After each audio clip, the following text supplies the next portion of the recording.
Hey y'all, my name is Jatirin Moore, and on my YouTube channel, I am documenting my journey as a real estate wholesaler. In this video, I will be breaking down my fifth wholesale deal. The fifth wholesale deal, and I'm about to get right into the story, so let's go. This wholesale deal was unique in a way because it was in a brand new market. Yes, I was in a brand new market, and it was my first deal in the new market, and the market was Detroit. Oh, it's so oversaturated with wholesalers, and it's so many other investors, they say. And it is. It is what they consider a competitive market, but timing is everything. People do business with people, so it just all depends on the situation. I started marketing to my Driving for Dollars list in January of 2023 for Detroit. And I was just driving all over the place, so I really didn't know where investors were buying.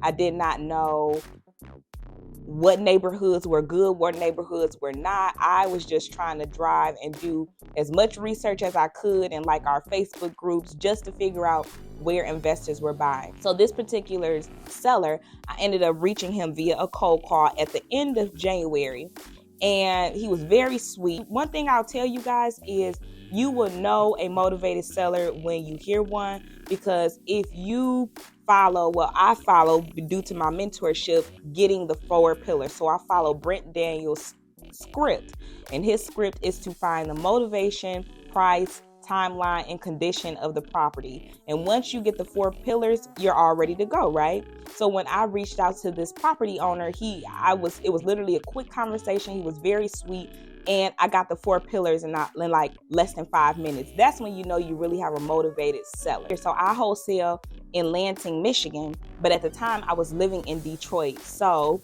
he lived in Lansing and he would commute to Detroit sometimes. So that's how I was able to relate to him, because I told him that, I used to live in Lansing. I'm actually back in Lansing now.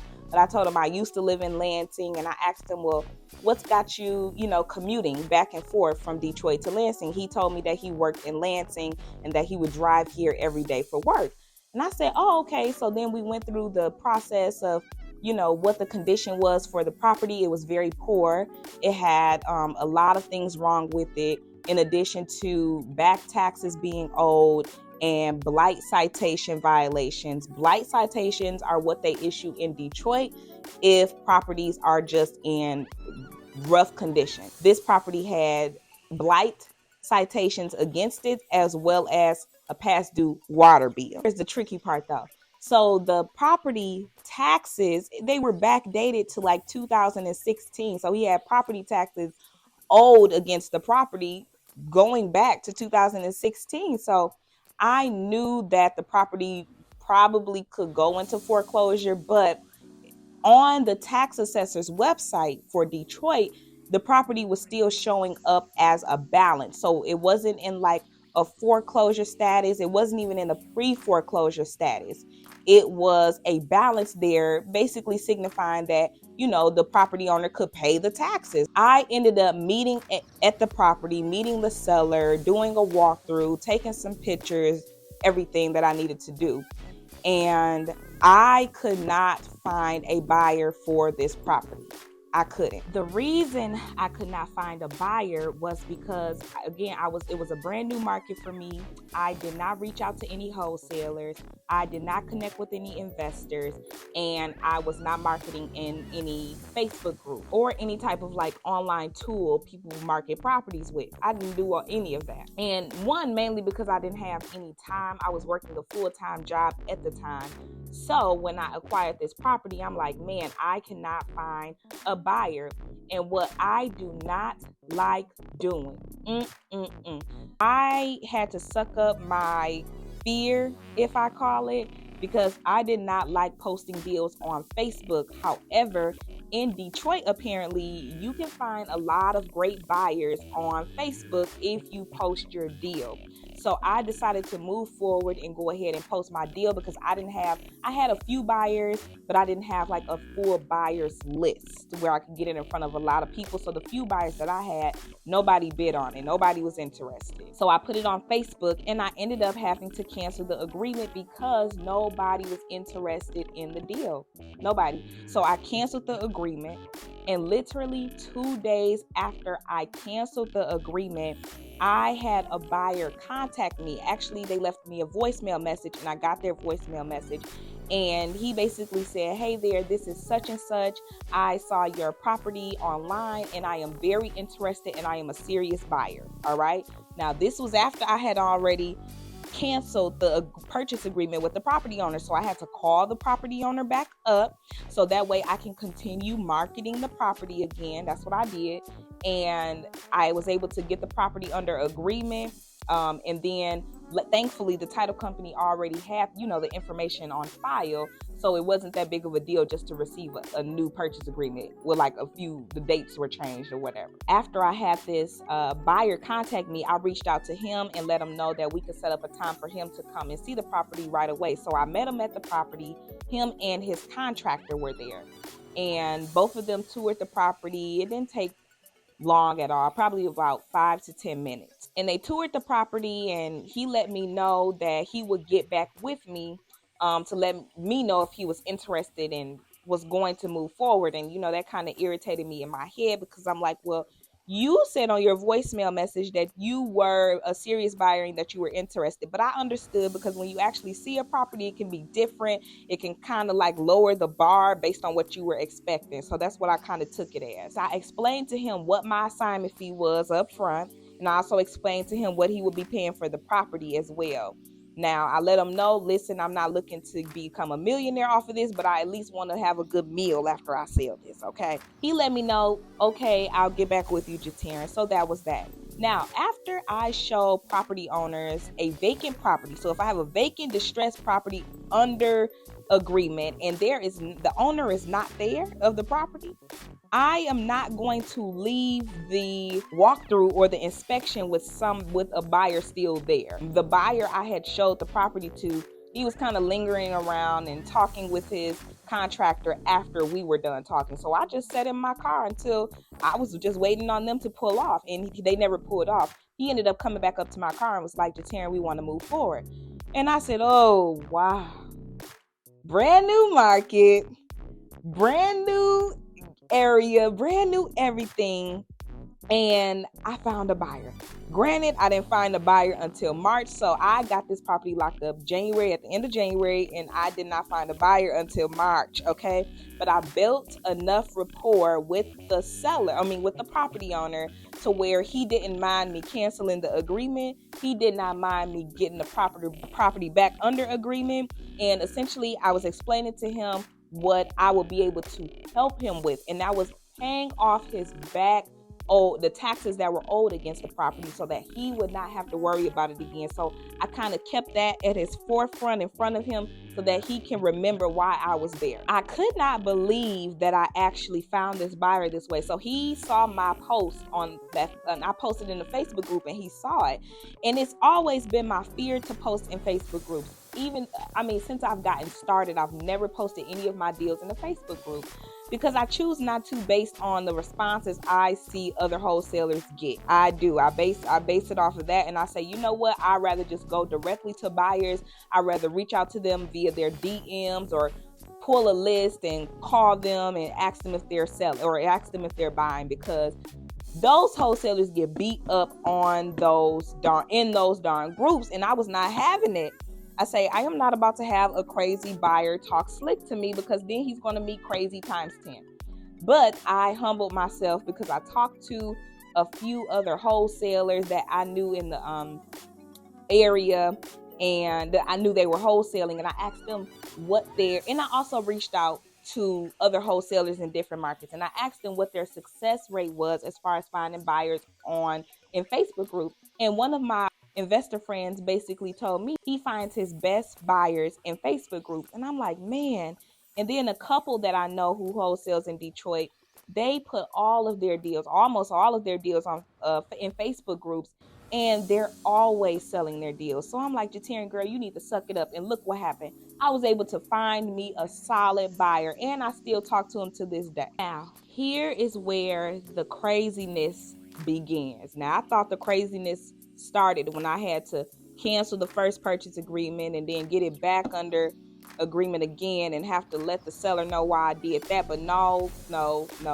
The craziness is just about to start. Remember, I told you guys there was past due taxes on the property, $12,000 in back owed taxes dating back to 2016. So the title company still had to finish up running their title work, and they needed an exact payoff for the taxes in order to move forward with scheduling a closing. There was also another document they were waiting for, and of course, I'm going to forget it as I'm telling y'all the story.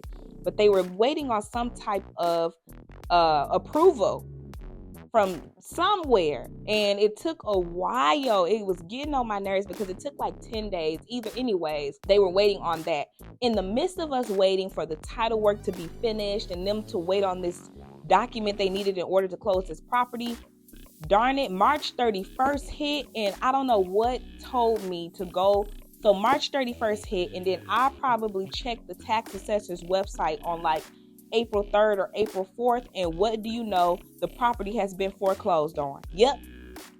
It foreclosed when I had it under agreement with the seller. The city said they just gonna go on and take it because obviously they didn't know that there was a transaction going forward with it, and being that the seller hadn't paid their taxes up by March 31st, they just foreclosed on the darn property. So instead of me logging into the tax assessor's website and seeing that balance that I was telling you guys earlier, the status had changed to foreclosure. Now I'm in a new market. I don't know their foreclosure process. I didn't even know it was in pre-foreclosure, which they could have at least said it on the website, but it just had the balance. So I just thought the balance was going to continue. I know eventually it was going to foreclose on, but I mean, it's been backdated since 2016. I said, this ain't nothing but the devil, because as soon as I get the property under contract, now I want to foreclose after all these years. But I did not let those thoughts take over me. I figured out a solution. That's what we do as wholesalers. We figure out the solution. So I got right on the phone with the tax assessor's office. Actually, no, I didn't. I called the property owner first. I said, were you aware that the property was now foreclosed on? And he said, no, I didn't know they were going to foreclose on the property right now. So I'm like, oh goodness, but not to him. I said, oh goodness to myself, but to him, I said, okay, you know what? That's fine. I will reach out to the tax assessor's office to see what we can do about this. Jatarian to the rescue. So I made sure the property owner remained calm. I made sure I communicated with him throughout the entire process. So I contacted the tax assessor's office myself and asked them if they could provide me with instruction on how I can take this property off of foreclosure status. I basically let them know, hey, this property is currently about to be purchased. The property taxes will be paid. You know, the water bill will be paid. The things will be paid. We are currently under agreement and about to buy it. And one of the representatives at the office basically said, well, there is a redemption period, i.e. grace period, for properties that are foreclosed on. And she gave me the date. So by this time it's April, and she told me, now mind you, again, I got this property locked up once in February, had to cancel it. Okay, y'all following me? Had to cancel it and put it under agreement again in March. So from January to March, and then now we're in April because we were waiting on some things with title, and now the property is foreclosed on. Okay, yes, wholesaling. So let's get back into it. So when this lady told me that the redemption period was towards the end of April, I'm like, okay, perfect. We have some time, because the title company was still waiting on this form. Oh my gosh, they were waiting on whatever. I wish I could find it. Anyways, the title work was being done and it wasn't finished. All right, so it wasn't finished. But I said, okay, since we have until the end of April, that's enough time. I know title will be done in about 3 weeks, because I talked to this lady at the first week of April. And I said, and our closing was actually supposed to take place in our new updated agreement, in the second purchase agreement. I put the closing to happen on or before April 14th. So I knew we still had a little bit of time, 2 weeks, 2.5 weeks to make sure title was good. And I was literally like on the phone with the title company. I had to touch base with the tax assessor's office because I'm like, okay, listen, title company, you guys are going to see that the property is foreclosed on, but I've already been in communication with them. We do have a redemption period, so you guys can continue on with title. I mean, it was a back and forth conversation every single day, I think, until we closed. And we ended up closing in April. Thank God we didn't have to go into May. Listen, as wholesalers, you just have to do what you have to do in order to get the job done. So I took it upon myself to go down to the tax assessor's office, because the next thing after title work was done and after the title company finally had this document they had been waiting on, after all of that was done, they now needed an exact payoff. And of course, the tax assessor's website did not show the exact payoff. So I'm like, okay, now what? Ding, ding, ding. Just go and make an appointment at the tax assessor's office. They'll be able to print it off. So I made sure I called them to see if I could get a print off for this property for the from the tax assessor's office. And they told me yes. So I went to downtown Detroit. I went to their office and I stood in that line so that I can get a print off to send it to the title company, scan it in, send it to the title company so they can have it, because they weren't able to get it. So I did that, and it was literally crazy to me, because I'm like, wow, all of these things are happening. But that's the beauty of wholesaling, because even though you find out what that initial problem is and you find that initial solutions, unfortunately along the way, you will find other issues, with majority of wholesale deals, but it just makes you a stronger wholesaler, right? Because you figure out different solutions for things and you figure out how to handle things, and it just gets better over time. So I really enjoyed this process, even though it stressed me out. The next thing is the title company is like, Jatarin, girl, you're only making, because I'm really cool with the ladies at the title company, and they're like, you're only making $1,050 on this deal. It's like you working so hard. And in my mind, I'm like, well, shoot, I'd rather work hard for myself in my own company, providing value to the community and being able to help property owners out of their distressed situations, rather than working 3 times as harder to make somebody else rich at their company. This is my business, so I don't care how much work I have to put into it. This is a learning process for me. I've never dealt with this kind of situation, so moving forward, I will know how to address all of these issues with my next deal. So although it was $1,050, it was $1,050, one, that I did not have, and I learned a lot, number 2, so I'm glad. But that isn't even the kicker. So let's review all the things that happened with this deal, right? So the first thing was I had to cancel the purchase agreement, remember, back in March, and then I got it back under agreement 2 days later because I found a buyer. Negative number 1. Negative number 2, it ended up foreclosing at the end of March, and I didn't find out until a few days later, and I had to figure that situation out. Okay, here go number 3. Hold your wigs, hold everything, because this is about to blow your mind. My buyer tried to back out of this deal. Yes, he did. He tried to back out of this deal in literally 5 minutes before we were supposed to close. So 5 minutes before he was supposed to close and sign his documents, he calls the title company and said, I'm not moving forward because there are violations that are against the property. But the violations weren't even in the current property owner's name. They were in the previous property owner's name, okay? They just kind of went on through the years without doing anything about them. Seriously. The water bill was also in the previous property owner's name. I called the title company and like, okay, now what? What do we do about this? They're like, well, we explained to him that we have title insurance. So even if the city was to come back on him for the blight violations, the citations, he would not be responsible because the title insurance will be able to cover him.